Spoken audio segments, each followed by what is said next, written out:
Então vamos lá para esse caso. Eu vou contar o do Saci, gente. Aqui. Olá. Olá a todos. Aos fãs. Olá a todos. Fãs do canal Assustados de Plantão. Meu nome é Cícero. E hoje vou compartilhar com vocês uma história arrepiante que aconteceu comigo quando eu era... Cícero já mandou caos, viu? Eu acho que sim. Que aconteceu comigo quando eu morava no interior de São Paulo, próximo aonde, gente? Paranapiacaba.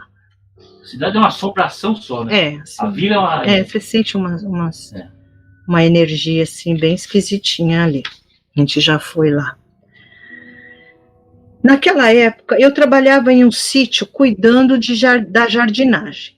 Era um trabalho tranquilo, mas cansativo. E muitas vezes eu precisava caminhar por quilômetros até a minha casa, que ficava muito isolada em meio à natureza. O trajeto para a casa envolvia atravessar uma longa mata densa, cortada por uma extensa trilha. Pior que era assim mesmo. Cortar caminho para ser mais rápido, né? Aí às vezes passava por dentro do mato. A rotina de caminhar pela mata nunca foi um problema para mim, até aquela noite fatídica. O que aconteceu naquela noite mudou minha vida para sempre e me fez questionar a natureza da realidade e do sobrenatural. Estava escurecendo quando comecei a minha caminhada de volta para casa.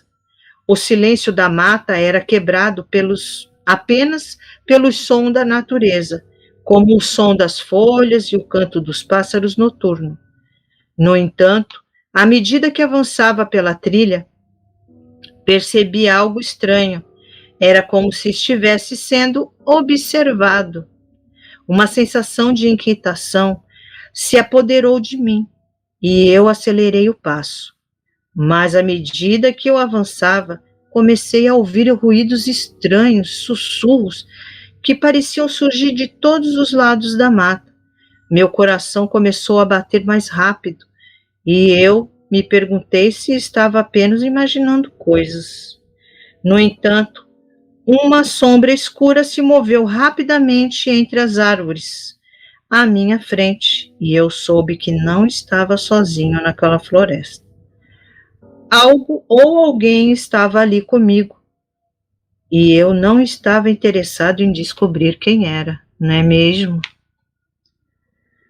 À medida que eu continuava a minha caminhada, as sombras continuavam a se mover de forma inquietante, passando de um lado para o outro. Ai, gente, que coisa mais assustadora que isso. O medo começou a tomar conta de mim e um frio arrepio percorreu minha espinha. Gemidos eram ouvidos de algum lugar no meio da mata. Era tudo muito intenso. Eles eram assustadores, um misto de dor e risadas, como se algo macabro e sinistro estivesse acontecendo nas profundezas da floresta. Meu Deus, é para assustar mesmo, né? Comecei a correr desordenado enquanto tentava encontrar uma saída daquela mata assombrada. Eu não sabia o que estava acontecendo, mas tinha a certeza de que algo terrível estava à espreita.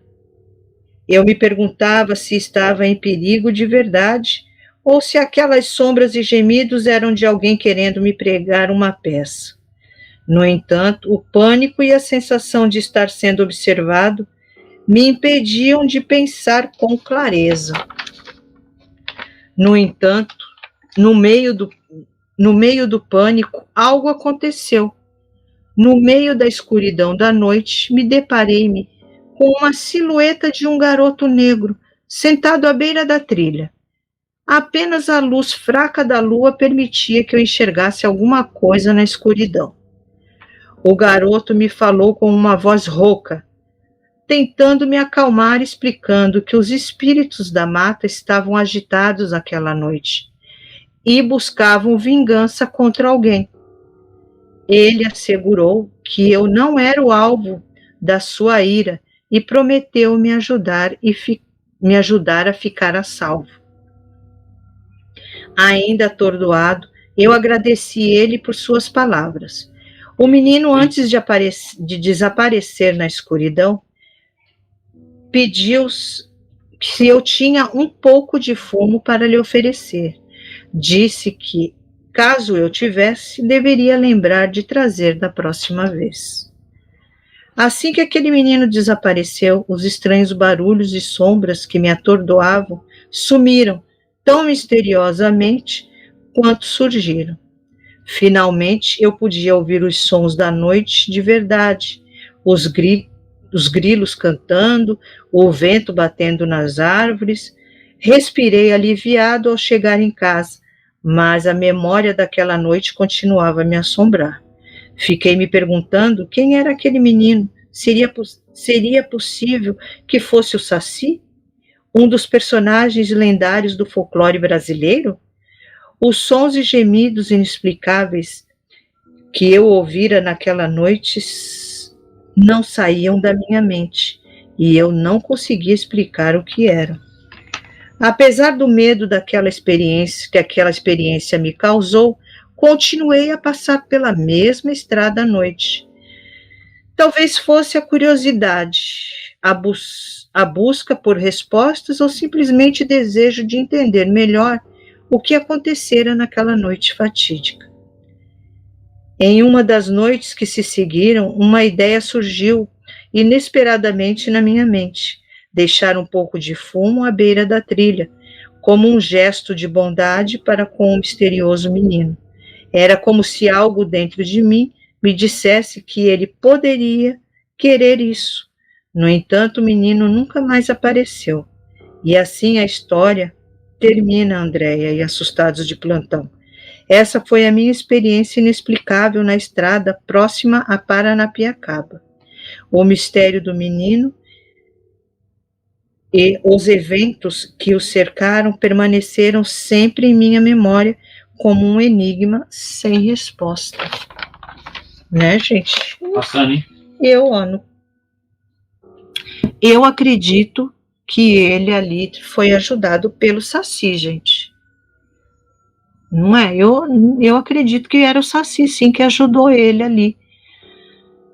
Assim, né, a sair logo ali daquela trilha ali para que aquelas silhuetas ali que estavam acompanhando ele não fizessem mal a ele, porque eu acho que elas tinham intenção, sim, porque a gente não vê que ele falou que elas estavam, né, a natureza ali, as almas da natureza ali, estavam querendo se vingar. Se vingar do quê, né, gente? De alguma coisa ali que alguém fez de errado. E ele passou bem na hora. Me digam aí o que vocês acharam desse caso. Eu também